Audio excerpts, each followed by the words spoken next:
السلام علیکم ورحمۃ اللہ وبرکاتہ۔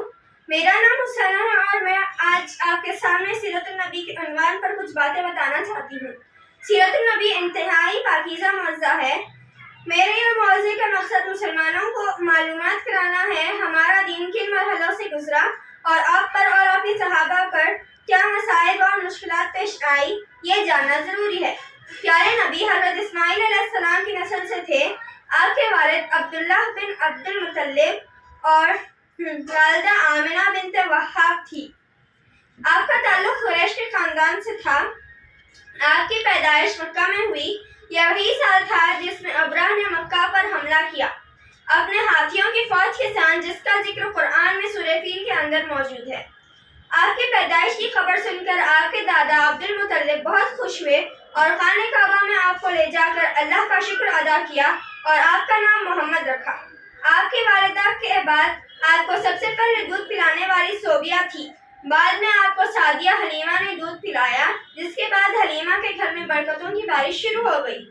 پھر جب آپ کی عمر 4 سال کی تھی تو سینہ چاک کامے کا واقعہ پیش آیا، جس میں حضرت جبرائیل نے آپ کا سینہ چاک کر کے دل نکالا اور زمزم سے دھو کر واپس جوڑ دیا۔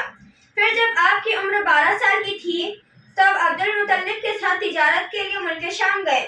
وہاں کے چرچ سے ایک راہب یعنی فادر نکل کر آپ کا ہاتھ پکڑے اور کہا، یہ دنیا کے سردار ہے، اللہ کے رسول ہے اور رحمت للعالمین ہے۔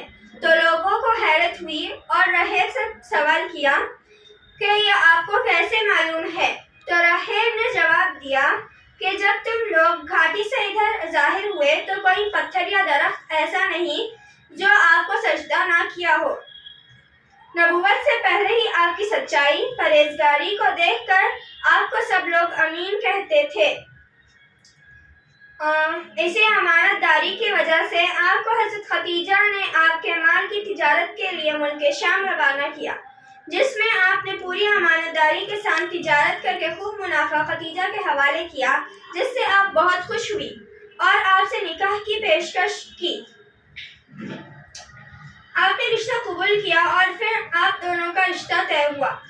حضرت خدیجہ آپ کی پہلی بیوی تھی اور آپ نے خدیجہ کی زندگی تک کسی اور سے نکاح نہیں کیا۔ آپ نبوت سے پہلے ہی سمیع العقل اور بھرپور قوت کے مالک تھے۔ آپ درست سوچ، صحیح نظر، بہترین اخلاق اور عمدہ عادت کے بلند نمونے تھے۔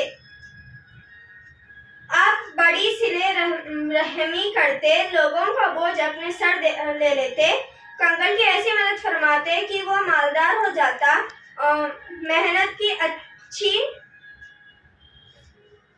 میزبانی کرتے اور مصیبت زدہ کی مدد فرماتے تھے۔ پھر جب آپ کی عمر 41 سال کی تھی تو رمضان کے مہینے میں غار حرا میں آپ پر پہلی وحی نازل ہوئی جو جبرائیل لے کر آئے، اور وہ آیت تھی، اقرأ بسم ربک الذی خلق۔ پھر آپ بہت گھبرا گئے اور یہ تمام واقعہ حضرت خدیجہ کو بتایا۔ خدیجہ نے آپ کے چچیرے بھائی وقرہ بن نوفل کے پاس لے گئی جو بڑے معلم تھے۔ آپ نے تمام واقعہ انہیں سنایا اور کہا، آپ پر وہی فرشتہ وہی لایا ہے جو موسیٰ پر نازل ہوا تھا، اور آپ کی قوم آپ سے دشمنی کرے گی اور آپ کو شہر سے نکال دے گی۔ اس کے بعد دوسری وحی یا ایھا المدثر نازل ہوئی۔ پھر وحی کا سلسلہ چلتا رہا۔ پھر یہاں سے اسلام کی دعوت و تبلیغ کا کام شروع ہوا۔ سب سے پہلے ایمان لانے والے مرد آپ کے جگری دوست حضرت ابوبکر صدیق تھے۔ سب سے پہلی خاتون اسلام لانے والی آپ کی پہلی بیوی خدیجہ تھی۔ سب سے پہلے بچوں میں اسلام قبول کرنے والے حضرت علی تھے، اور پہلے غلام اسلام قبول کرنے والے زید بن حارث تھے۔ ریاست کے بعد سب سے پہلے جو حکم دیا گیا وہ تھا نماز کا۔ جب اسلام کی دعوت لوگوں کو دیتے تھے تو دشمنان اسلام شور و ہون کرتے اور لوگوں کو آپ کا پیغام سننے نہیں دیتے۔ پھر اللہ نے ایک اور معجزہ آپ کو عطا کیا، وہ اسراء و معراج کا تھا، جس کا ذکر سورہ اسراء کی شروع کی آیت میں ہے۔ یہ وہ واقعہ ہے جس میں آپ ہی خانہ کعبہ سے بیت المقدس کا سفر کیا، صرف ایک ہی رات میں۔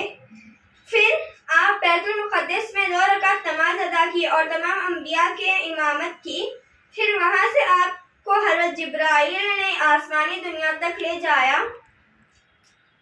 پہلے آسمان میں آپ نے آدم علیہ السلام سے ملاقات کی، دوسرے آسمان میں حضرت یحییٰ اور حضرت عیسیٰ سے ملاقات کی، تیسرے آسمان میں حضرت یوسف علیہ السلام سے ملاقات کی، چوتھے آسمان میں ادریس علیہ السلام سے ملاقات کی، پانچویں آسمان میں ہارون علیہ السلام سے ملاقات کی، چھٹویں آسمان میں حضرت موسیٰ علیہ السلام سے ملاقات کی اور ساتویں آسمان میں حضرت ابراہیم علیہ السلام سے ملاقات کی۔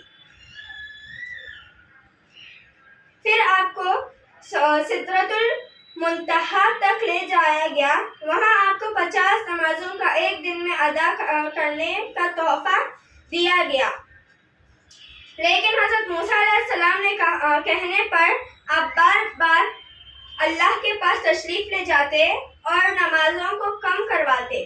آخر کار 50 نمازوں سے صرف 5 ہو گئی۔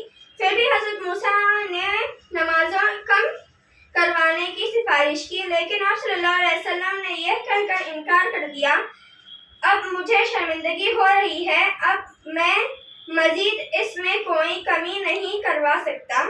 پھر اسلام کی پہلی جنگ جو جنگ بدر کے نام سے جانی جاتی ہے وہ پیش آئی۔ یہ جنگ 17 رمضان کو ہوئی، جس میں اس جنگ میں مسلمانوں کی تعداد 313 اور مشرک